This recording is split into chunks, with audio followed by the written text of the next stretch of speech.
এরপরে প্রশ্ন হলো, অনেক পিতামাতা আছেন যারা সন্তান জন্মের পর আকিকা দেয় না, কিন্তু ঘটা করে জন্মদিন পালন করে এবং বিবাহ বার্ষিকীও পালন করে থাকেন। এ সম্পর্কে ইসলাম কি বলা আছে?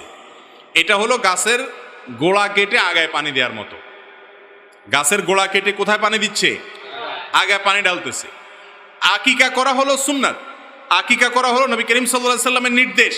আকিকার খোঁজ খবর নাই, বিবাহ বার্ষিকী করতেছে, তারপরে আপনার জন্মদিবস উদযাপন করতেছে, অমুসলিমদের কালচার অনুসরণ করতেছে। এই দুঃখজনক অধ্যায় আমাদের সমাজে আছে। আরো একটা দুঃখজনক অধ্যায় আছে, সেটা কি জানেন? অনেকে আছে আকিকা দিতে চায় না, কয় এখন টাকা নাই তো পরে দেব।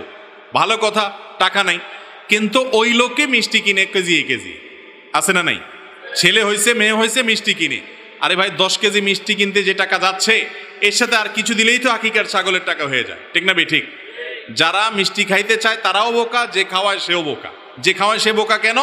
কারণ সে সবাইকে মিষ্টি দিতে দিতে গড়ে ওই আকিকার সমান হয়ে যায়। মিষ্টি দিল কিন্তু ছাগল খাওয়াইলো না, তাহলে আকিকার সুন্নতটা মিস হয়ে গেল, অযথা টাকা নষ্ট হলো। আর অনেকে আছে ছেলে হয়েছে বলে ভাই মিষ্টি খাওয়ান।